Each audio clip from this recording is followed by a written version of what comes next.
What's up, fellas? I don't need the glasses today. I really don't. I left the glasses and the shirt over there. This is not brutally honest. I'm not being overly negative. I'm being realistic about some of the worst trades in NBA history. There's one specific trade we're going to talk about first that really instigated this video, but then all of you guys sent me a ton of other ones that I picked through as well over on Twitter, which I really appreciate. If you're new here, what's up? My name is Tucker, and we're going to be absolutely roasting some of the worst NBA trades ever in today's video. Quickly before we get started, if you enjoy content like this, consider subscribing. I upload twice a day every day, so it's a great place for consistent NBA content. You can also do a couple of things that would really help me out a ton as well. Leaving a like rating on the video, leaving a comment, let me know what you think about the video, as well as checking out the link tree down in the description. That will lead you to every single social media that I have. Go check all those out as well if you want to see what I've got going on outside of these videos as well. With those things said, we're going to begin with the trade that started this video, that really gave me the inspiration for this video. And it's a trade that I've known about for a long time, but it just, with all of these new star trades, this one really bugs me. When we're seeing so many picks and pick swaps and just a ton of assets going in exchange for big time star players, this trade stands out as realistically one of the worst NBA trades of all time. One of the worst star trade package returns ever, and it's Vince Carter going to the New Jersey Nets from Toronto in December 2004. Vince Carter, by the way, before I show you what the trade actually was, before we talk about what the trade actually was, let's talk about what Vince was in his first couple of seasons, because I think that a lot of, maybe newer NBA fans know Vince as a, he's a good player, right? But early in his career, Vince was incredible. He made third team All-NBA in 2000, second team All-NBA in 2001, was an All-Star every single year from 2000 to 2003 prior to the trade, and then made an All-Star team every year from 04 to 07 after the trade as well. And this is all while Vince is still a very young player. And at the time that he was moved, he was, firmly in his prime at 27, 28 years old.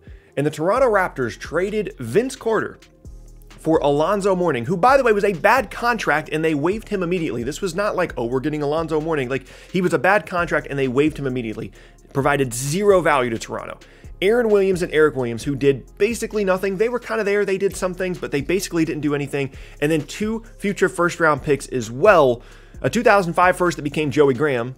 That's exciting. And a 2006 first-round pick that became Ronaldo Balkman. So if you really want to look at it in total, the Raptors gave away Vince Carter for basically nothing. These assets meant nothing to New Jersey. Absolutely zero. Now, minor note to be fair to the Toronto Raptors here, because I literally put that in my notes, like, be fair. Vince was mailing it in. Vince didn't want to be in Toronto. He didn't want to be in Toronto for like the previous year and a half. And 20 games into the year, he barely was giving any effort. And so Toronto was in a tough spot from a leverage standpoint where they had to trade him away, and everybody knew it. But you have to get more than this. Like, 2 late first round picks and 3 guys that don't matter are just not enough for Vince. And honestly, like, I'm glad because I'm a Nets fan and like I loved having Vince there, but it still bugs me every time I read this one. With that one out of the way, now we're going to go to some ones that you guys sent me, which were a lot of really interesting ones. This wasn't just like, oh, talk about the Nets trading all their picks for KG and Pierce. Like, there's actually a lot of interesting ones, beginning with this one.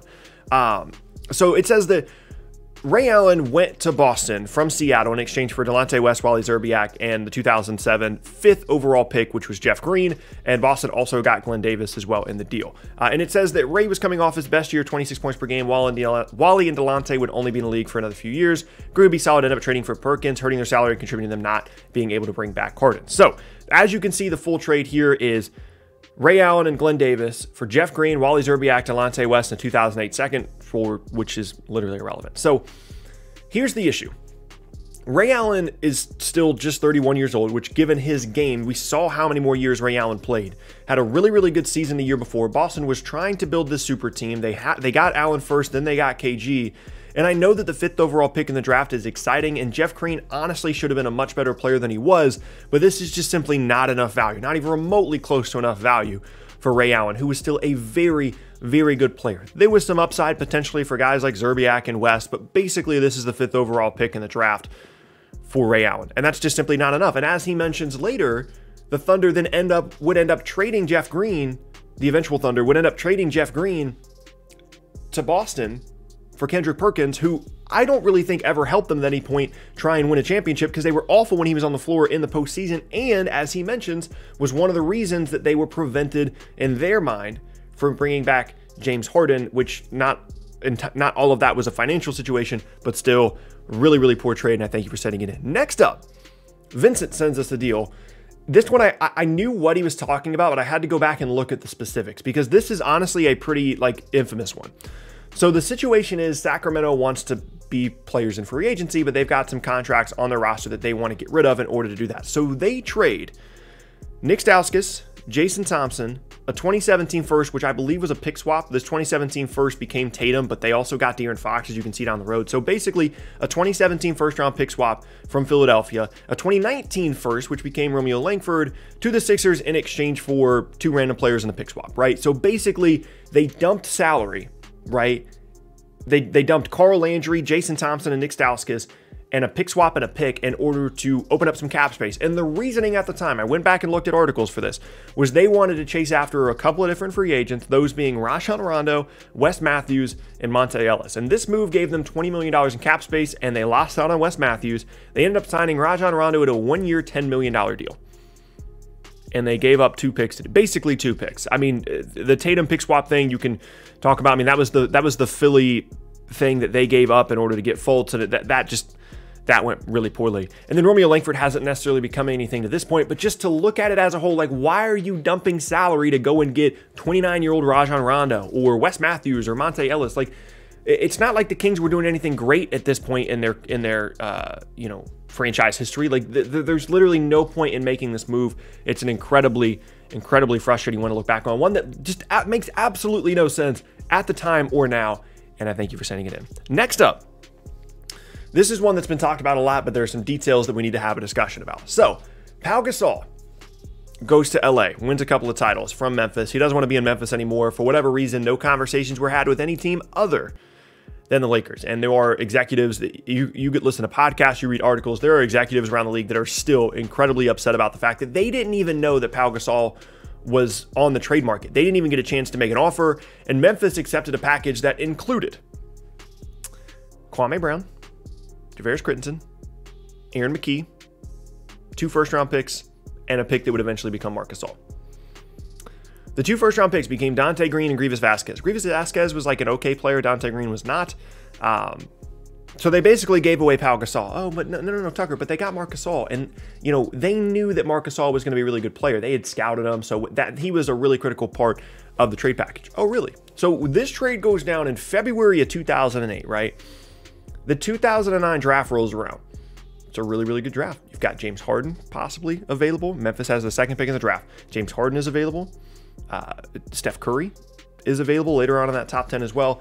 They've got the 2nd pick in the draft. The only player they can't have in the entire 2009 draft class is Blake Griffin because he goes number 1 overall.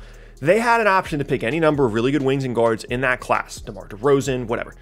And you know who they pick? Hasheem Thabeet, a big man out of UConn. The only position he could possibly play is center. Okay? The guy that reportedly, saves this Pau Gasol trade and was the reason that they were so excited to go and get Marc Gasol, he can only play center as well. So if you're trying to excuse this trade and try and make an excuse for it and say, well, it wasn't that bad because they got Marc Gasol. Yes, by complete coincidence, by 100% coincidence. They did not know that Marc Gasol was good. If they had known that Marc Gasol was good, then 6 months later, they wouldn't have drafted Hasheem Thabeet in front of James Harden, DeMar DeRozan, Steph Curry, Drew Holiday, Darren Collison, and a number of other really, really good guards in that class. They just wouldn't have. So I don't want to hear anything about, oh, well, they knew Marc Gasol was going to be good, so this trade isn't actually that bad. They didn't. They basically gave away Pau Gasol for 2 irrelevant first-round picks and a couple of players that nobody cared about, because for some reason they didn't want to call other teams. And this is one of the most fishy, one of the most suspect trades in NBA history as it relates to the relationship between the front offices in Memphis and the front offices in LA, and basically doing a handshake deal and not letting anybody else know about it. And I can promise you that if you go and look at articles and podcasts and things like that, there are executives that are still fuming, absolutely fuming over the fact that they never got a chance to trade for Pau Gasol. The fact that he went to LA with Kobe and Andrew Bynum, they won a couple of titles, Lamar Odom as well, and there are a lot of executives, a lot of people around the league that are still very upset about this. And it wasn't a good trade. And I know they got Marc Gasol, but it just simply wasn't one because they backed into the Gasol thing. The package they got at the time was awful. With those things said, that's going to be the end of the video. If you have any other suggestions for any other trades throughout NBA history that should have been in this video, let me know down in the comment section below. I'm interested to see what you guys have to say. And as I said in the beginning, once again, my name is Tucker. I hope you guys are having an awesome day. You can, as I said in the beginning, you can check out some other videos that I've made by subscribing to the channel. It's a great way to keep up with the channel. You can also leave a like rating on the video as well. Check me out at various socials at the bottom of the screen. There's a link tree down in the description below. With those things said, I hope you guys have an awesome rest of your day, and I'll see y'all next time. See you, fellas.